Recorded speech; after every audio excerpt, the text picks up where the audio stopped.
سامعین، آج ہم بات کریں گے کینیڈا اور انڈیا کے درمیان ہونے والے تنازع کے بارے میں، جس کے نتیجے میں دونوں ملکوں نے یعنی کہ کینیڈا نے ہندوستان پر اپنی سفری پابندی لگا دی ہے اور ہندوستان نے کینیڈا میں اپنے شہریوں کو ٹریول ایڈوائزری جاری کر دی ہے۔ آج کی ویڈیو میں ہم دیکھتے ہیں کہ معاملات اس لیول تک کس طرح پہنچے۔ تو جڑے رہیں فیکٹس ود فاروق کے ساتھ۔ میں آپ سے مخاطب ہوں فاروق سعید اور آپ دیکھ رہے ہیں فیکٹس ود فاروق۔ کینیڈا میں ہندوستان کے ویزا پروسیسنگ سینٹر نے جمعرات کو کینیڈا کے رہائشی رہنما کے قتل کے بعد ویزا پروسیسنگ روک دی، کیونکہ کینیڈا کو لگتا ہے کہ ہندوستان اس شہری کے قتل میں ڈائریکٹ ملوث ہے۔ وزیر اعظم کینیڈا جسٹن ٹروڈو نے پیر کے روز پارلیمنٹ کو بتایا کہ سکھ خالصتان کو جو سپورٹ کرتے ہیں اس کے کارکن ہردیپ سنگھ کے قتل میں ہندوستان ڈائریکٹ ملوث ہے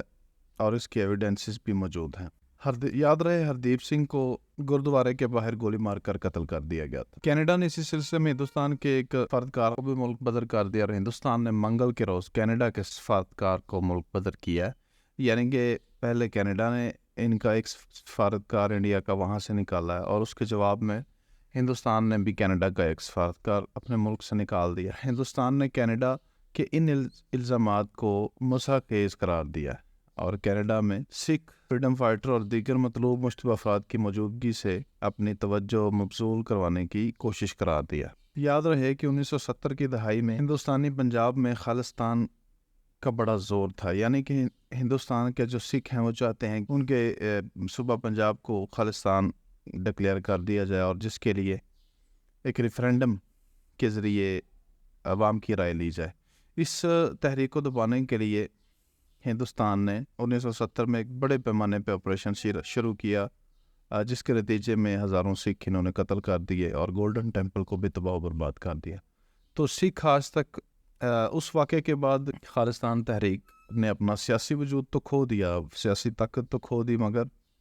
آج بھی سکھوں میں خالصتان تحریک اور خالصتان بنانے کا جذبہ اور 1970 کے بعد جو سکھ تحریک کے جو رہنما تھے وہ سارے کینیڈا شفٹ ہو گئے۔ اور ہمیں یاد رکھنا چاہیے کہ کینیڈا میں سکھ بہت بڑی تعداد میں وہاں پہ موجود ہیں، یعنی کہ انڈیا کے بعد اگر سکھ اس دنیا میں کسی جگہ اکثریت میں ہیں تو وہ کینیڈا میں ہیں، اور کینیڈا میں اگر آپ چلے جائیں تو آپ کو لگے گا کہ آنے والے کچھ دور کے بعد یہاں پر سکھوں کا قبضہ ہو جائے گا۔ تو ظاہری سی بات ہے کہ جو یہاں کے سکھ ہیں فریڈم فائٹرز، جن کو وہ آزادی کے ہیرو بھی کہتے، وہ کینیڈا میں چلے گئے، مگر ہندوستان نے ان کا پیچھا نہیں چھوڑا اور اب اس سکھ وطن پرست کو قتل کر دیا۔ پیر کے روز کینیڈا کے وزیر اعظم جسٹن ٹروڈو نے یہ چونکا دینے والا الزام لگایا کہ جون میں کینیڈا میں سکھ برادری کے رہنما میں ہندوستان کے سرکاری ایجنٹ یعنی کہ آفیشلی طور پر اس سکھ رہنما ہردیپ سنگھ کو قتل کیا گیا۔ 45 سالہ ہردیپ سنگھ شمالی ہندوستانی ریاست پنجاب میں پیدا ہوا تھا اور انڈین نیوز کے مطابق کینیڈا میں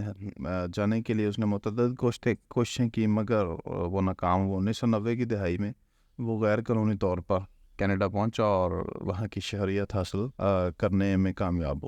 ہو گیا۔ ہردیپ سنگھ پیشے کے لحاظ سے ایک پلمبر تھا، اس نے وہاں شادی کی،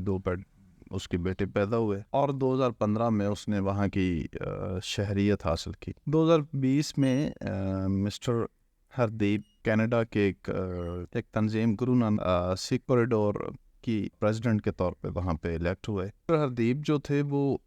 قوم پرست تھے جو مستقبل کے ریفرینڈم کے ذریعے سکھ ہندوستانی مقبوضہ پنجاب کو الگ ریاست اور آزادی کے حق پر یقین رکھتے تھے، اور وہ اکثر کینیڈا کی حکومت کو خط لکھا کرتے تھے کہ ہندوستانی پنجاب میں ریفرینڈم کے لیے زور دیا جائے۔ جبکہ ہندوستان چھوڑنے کے بعد 2020 میں ہندوستانی حکومت نے ہردیپ سنگھ کو 2020 میں ٹیررسٹ قرار دے دیا گیا اور اس میں الزام لگایا گیا تھا کہ ہندوستان میں جو پرتشدد حملے کیے گئے ہیں ان کی منصوبہ بندی اس مسٹر ہردیپ سنگھ نے کی۔ ہردیپ سنگھ کو جون میں سکھ مندر کے قریب گولی مار کر قتل کر دیا گیا تھا، جس کی تفتیش چل رہی تھی، اور جسٹن ٹروڈو اور رائل کینیڈین ماؤنٹڈ پولیس کے تفتیش کاروں کے مطابق انڈیا آفیشلی طور پر اس قتل میں ملوث ہے، اور انڈیا کے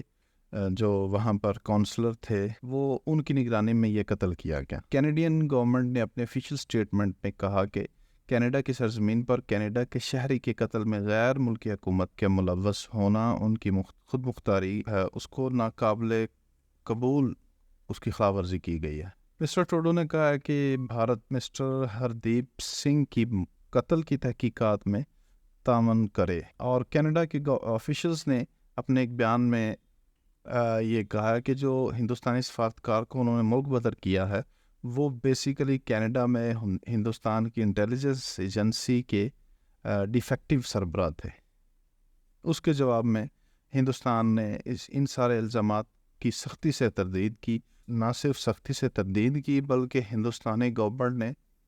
بڑے زوردار طریقے سے جواب دیتے ہوئے کینیڈا کے ساتھ اپنے سفارتی تعلقات بند کر دیے اور اپنے شہریوں کو کینیڈا میں سفر کرنے سے روک دیا، اور اس چیز کا اعلان کیا کہ وہ ہندوستانی گورنمنٹ کینیڈین گورنمنٹ کے خلاف انٹرنیشنل فورمز کو استعمال کرتے ہوئے وہ اس الزام کا جواب دیں گے، اور اس حوالے سے جو بھی بن سکا وہ کریں گے۔ اکثر ممالک ایک دوسرے پر الزامات تو لگاتے رہتے ہیں، مگر انٹرنیشنل فورم پر کسی ملک نے دوسرے ملک کے خلاف ثبوت اور ایویڈنسز کی بنیاد پر آج تک کوئی افیکٹو کیس نہیں کیا۔ امید ہے اس ڈسپیوٹ کا حل ایویڈنسز اور ثبوتوں کے ساتھ ہوگا۔ ملتے ہیں نیکسٹ ویڈیو کے ساتھ، تب تک کے لیے اللہ حافظ۔